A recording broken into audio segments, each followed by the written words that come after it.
the favor that's on her life. And the little girl said, Grandmama, that's what I want for Christmas. She said, baby, shut your mouth. You already got iPads, iPhone. You already got a whole bunch of stuff. She said, no, Grandmama, all I want for Christmas this year is just a little bit of favor. Is there anybody in this building that will say, all I want for Christmas is a little bit of favor?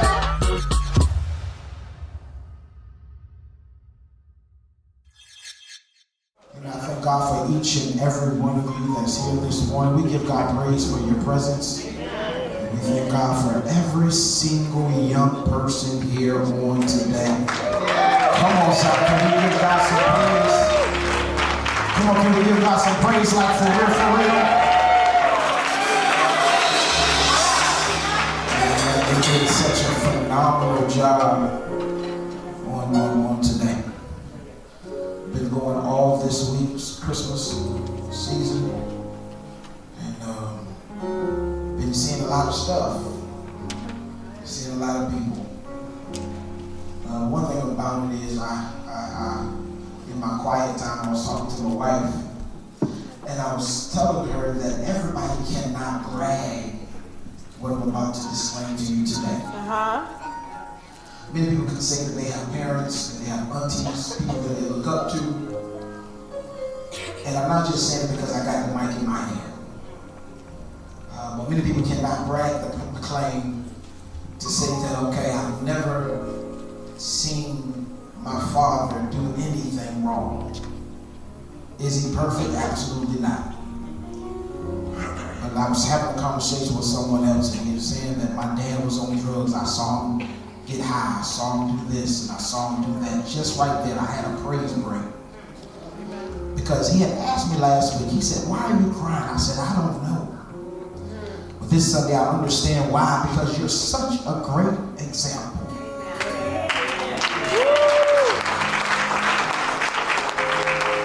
I asked a critical question. I said, God, there are some things that my dad does that I don't care for.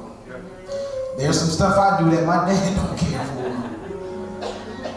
But nevertheless, I've had an example in an earthen vessel. That although we think differently, we walk differently, one thing that's sure to fact, that I can stand on.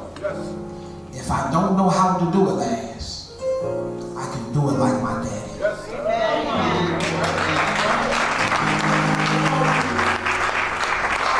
Another thing, many people don't share their testimony, but we can go to the gospel, we can go to Psalms. I can see the example of Jesus. But if I go to 501 Curlew Court, I can see a woman there that supersedes Proverbs 31. I find a woman there that shows unconditional love. Because there's nothing like a mother's love. I've seen my mom love people that do her wrong. As a matter of fact, I'm done, I promise you. But I've been holding down the prayer call for a year. Every Thursday, faithful. I remember in the beginning, my dad and I used to wake up, stand in the kitchen, nobody call in. He would say, don't worry about it, we just pray. And eventually, I don't know what it is, people won't call him in, he just said, you go ahead and handle it yourself. But ever since God laid upon my heart, Mama, can you lead the prayer call? She's been leading the prayer call. And I stopped by my dad's house. You gotta realize when he was growing up, when I was growing up, there was no such thing as Wi-Fi. My dad said, son, I got a problem with my Wi-Fi. I said, no, it's Wi-Fi. He said, can you come and help me? And when I went in the back room, I'd never seen it before. Mama had books laid all around her couch. She had scriptures posted all over the wall. And what I've discovered is her prayer life, her study life has gotten stronger. I called her this week. I said, Mama, when you going to answer your call? She said, well, what you talking about? I'm here to declare today that God has such a calling on your life. God is going to allow you to step into that call. She called me on Friday and said, baby, what you doing? I know when my mama got something good to say, because she'd try to hurry and rush me off the phone. Listen, don't worry about all that. I got something to tell you. I got a testimony, and God is good. So I thank you, Mama, for your love, your commitment, and your dedication. If I don't get nothing for Christmas, now I'm not saying don't get me nothing. That's not what I'm saying. But if I don't get anything for Christmas, you guys have left something. You have deposited something. Although I don't always get it right, you have left something in my brain, in my heart, that I can carry for the rest.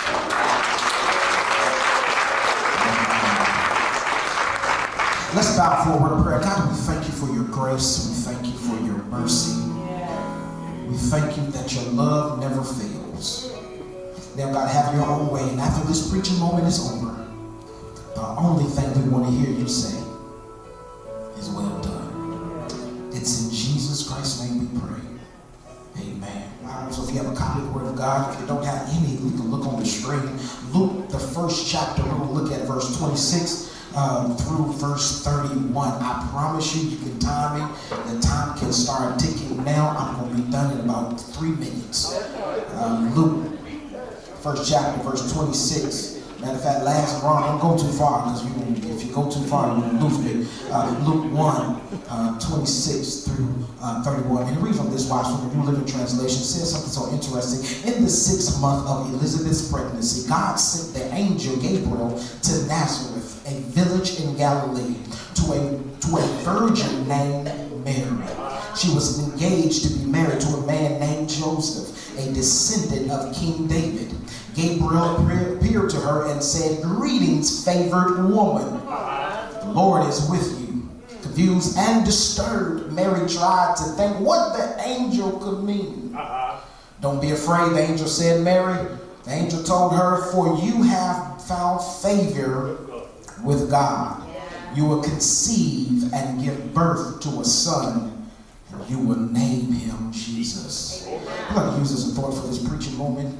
In your attention, using this as a thought as the Holy Spirit shall guide. You have been selected. All right. You've been selected. I was telling Stephanie, I don't know what I'm going to preach.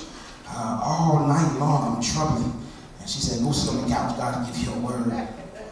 And I said, I preach differently when you're not there. London has the flu, so she said, I better stay home. The Lord's been praying for her. Using this as a thought as the Holy Spirit shall guide. You've been selected. You've been selected. As a matter of fact, when you've in fact have been handpicked by something or for something, Tarika, it suggests that there were other options, but you made the best pick.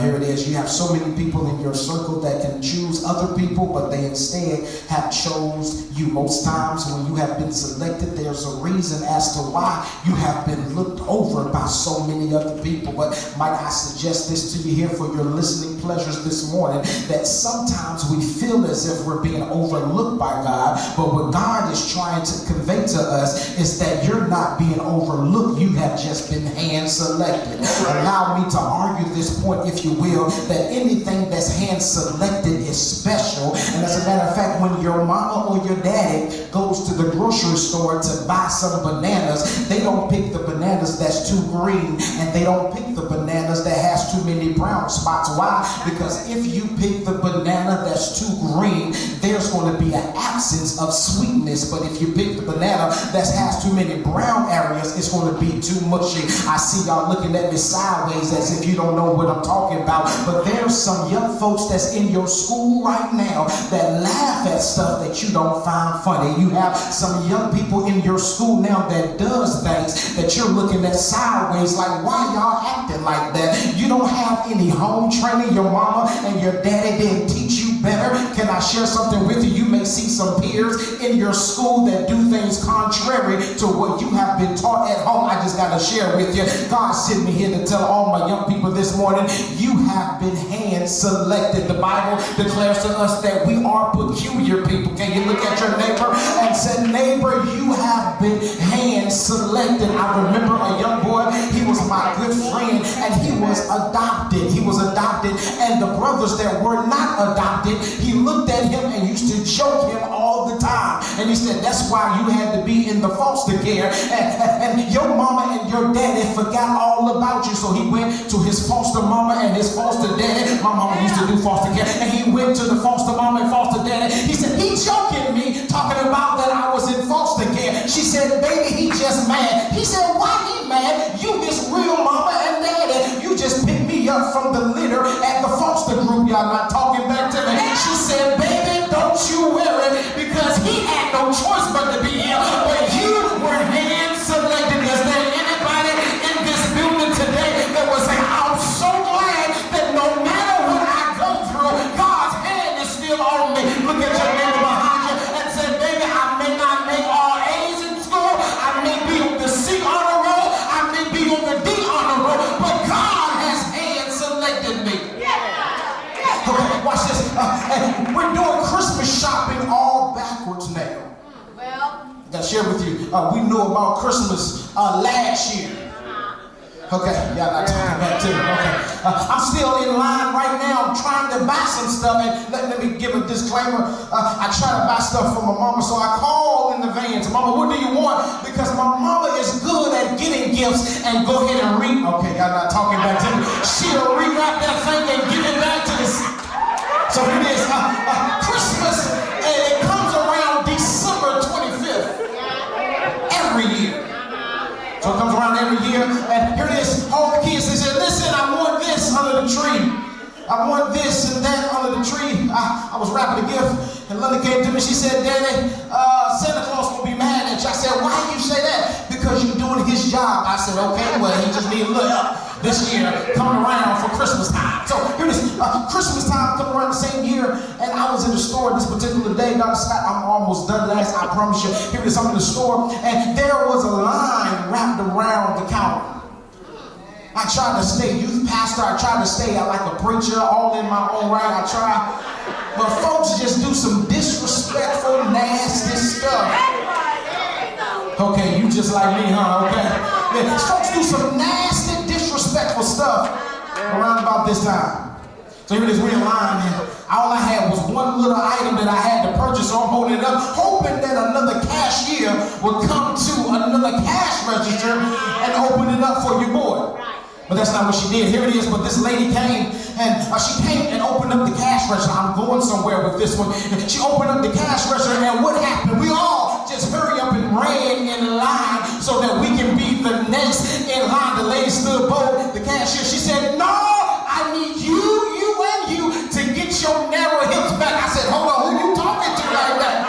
I'm above 30 years old, so, you know, here it is. It was another lady, though. She was from Diggs Park somewhere, and she said, hold on, who you think you talking to? Don't talk to me like that. And she said, I demand to see your manager. She said, baby, I am the manager, so what I need you to do, I need you to go ahead and back up and move back to the line that you were once in. And then she said to an old fibble young lady, older lady, she had so many things in her basket cart. She said, baby, I need you to come in line with me. A young girl by the name of Tiffany was in line, Brother Tompkins. She was in line, she was behind me. She said, Mama, why in the world did she allow the lady with all the stuff in her bag to skip line above everybody else? She said, baby, I don't know. She just allowed her to skip line. Y'all not talking back to me. Maybe this side is my crew. She said, baby, why did she allow her to skip the line? She looked at her with a sad face. She said, baby, all I can say is just the favor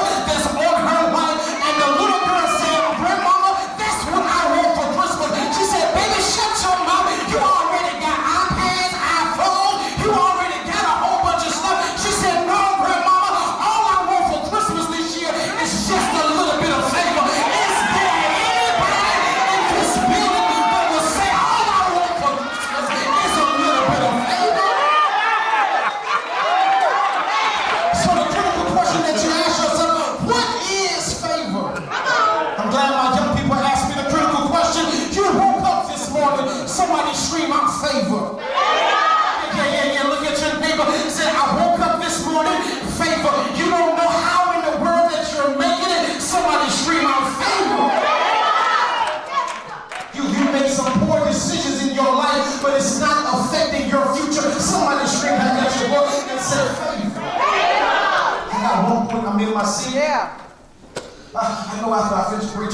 can say, you trying to be like me 1 point, huh? No, I just, here it is, watch this.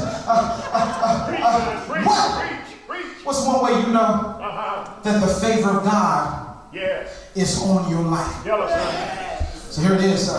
God will take ordinary people and give them extraordinary plans. Okay, God will take ordinary people and give them extraordinary plans. Watch this. There was a sister by the name of Mary. And I asked the critical question, let me walk down the itinerary of this narrative. Ron, you look so good in your suit. I love it. Here it is. Let me walk down the itinerary. Joseph was about to be married to a woman by the name of Mary.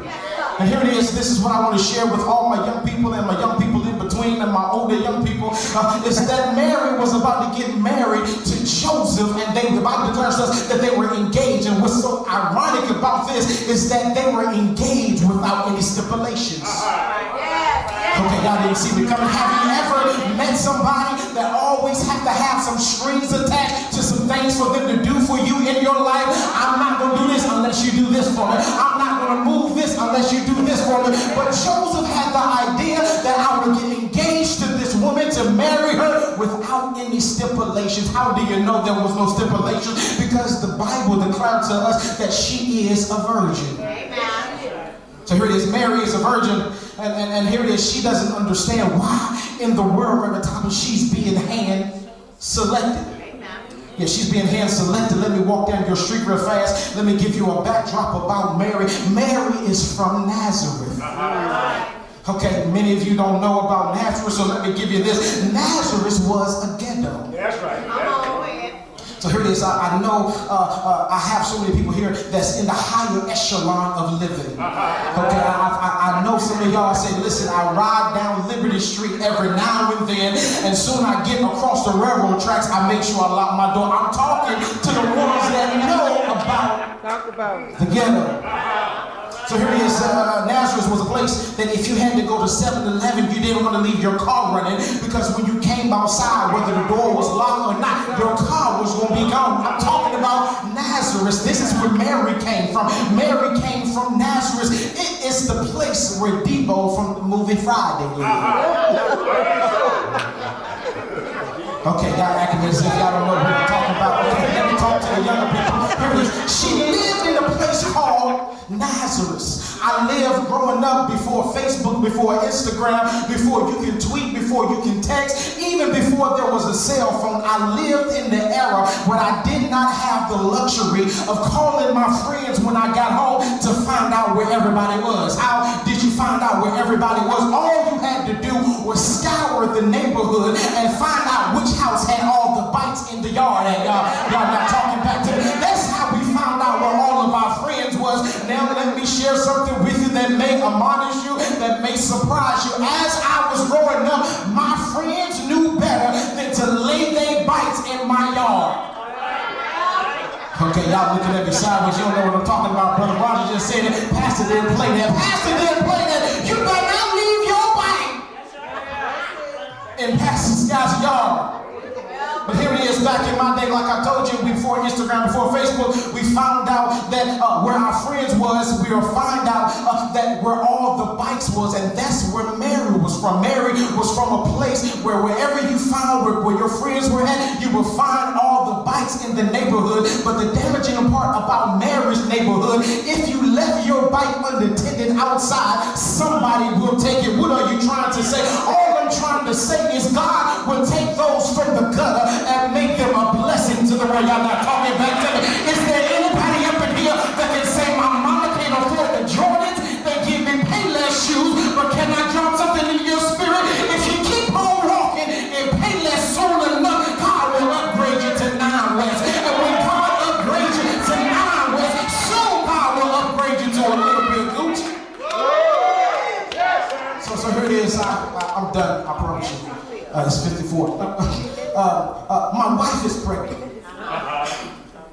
And I did some research. We came up with the name Bryston Mays Scott. We were down there with my grandmother and I was talking. Her name is Eden May. And that name popped up in my spirit, Mays Scott. So watch this, I did research and I found out that a baby, when a baby is born, is 50% of its mother and it's 50% of his father.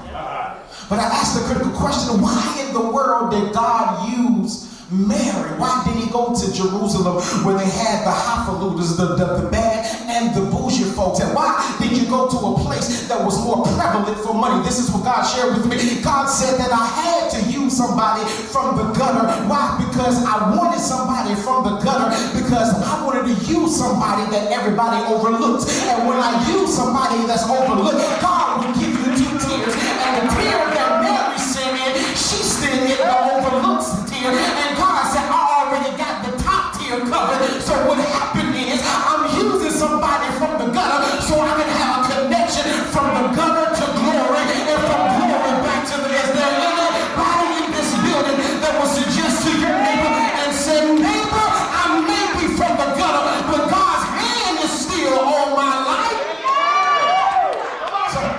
So here it is. Mary is from the gutter. And since Mary is from the nation, she will be a great candidate for people that's overlooked to be able to be a blessing from those that can relate to her. That's why God was not God and Mary wasn't God. That's why we can share with the Catholics that Mary isn't God, because if Mary was God and God was God, then Jesus would not understand or be able to roll with the people, because he came from a high society to understand the ones that walk in flesh. So Jesus said, I have to wrap myself in flesh so I can understand your infirmities. I can understand why you think the way you think. And even though Jesus can understand why we think the way we think, he said, don't forget, I'm still wrapped in divinity. Is there anybody up in here that can say, God can take you from the gutter to glory? I'm done. Here it is. There's so many people that's asking the critical question. Mary, she was asking the question, she was a little bit confused. God, why in the world are you using me? Why in the world did you choose me out of everybody else that you could have chose? Have you ever asked yourself that question? Why is it in the world there's so much favor on my life? I don't understand. Why? Can I give you a suggestion? This is the reason why there's favor on your life. Because when you are called, God places anointing over your life. It's because of the oil that's on my life. There's so many people asking the critical question, why am I able to do what I'm able to do? Why is God opening doors for me in my life? It's because of the oil. Notice the oil when it mixes with water. It rises to the top. I get it. I know you thought that because you were cute, you got good hair, you got the new Jordans, you know, went to the flea market, went to Brother Toppin's shop, got you some Gucci, got you some Chanel, got you some Louis Vuitton. I know that you thought it was because the way you look that made you get to the places or made you get the doors that God has opened. That's not the reason why. God has allowed you to happen in your life. Why? Because there's some oil on your life. And is there anybody in here as I close this sermon that will say, God, I thank you for the oil that rests on my life. I have other children in school that's not doing what they're supposed to do, but I got oil on my life. God said that the reason you're able to do what you can do, reason doors open for you, the reason opportunities is presented to you, it's because of the oil. So can you shout this morning to say that I've been hand selected? And when you have been hand selected, that suggests to me here that there's oil that rests on your life. Watch this. You are not like any other young person in your school. That's right. From high school to college to middle school, from the rec, I'm not like nobody. Why? Because there's oil that rests on my life. And the oil represents when trials and tribulations come in your life. That's the reason why the water sinks to the bottom. No, that doesn't matter. Even though it gets mixed together, the oil seeps to the top and the water seeps to the bottom. Why? Because the oil is more than problems that you go through. Yes, sir. Let's all stand to our feet. The doors of the church are now open. I know you were looking for clothes. I know you was looking for him to say, he died all day Friday. Somebody say, he died all day Saturday. But early Sunday morning, he got up with power in his hands. Those are the church now. God said, there's oil on your life. God said, I need you to protect the oil that's on your life. God said, why do I need you to protect the oil that's on my life? Why? Because God said, you have been hand selected. The angel told Mary, you have been favored from God. That's why I suggest this to us here. Don't worry about what you have under the tree. It really don't matter, because this season, as I said before, this season is not what's under the tree. It's what was born to hang on the tree. So God said, listen, I need you to protect your oil. And I got 3 things for the young people. How do I protect my oil in the midst of so many people that look at me differently? Don't worry about if they talk about you. I know we hear this all the time. They talked about Jesus. But God said that I have something so special for your life. Only you can fulfill. God said, I have called you and only you. Now you can forfeit your oil. Because there's something that we have called free will. Grab your neighbor by the hand and say, neighbor,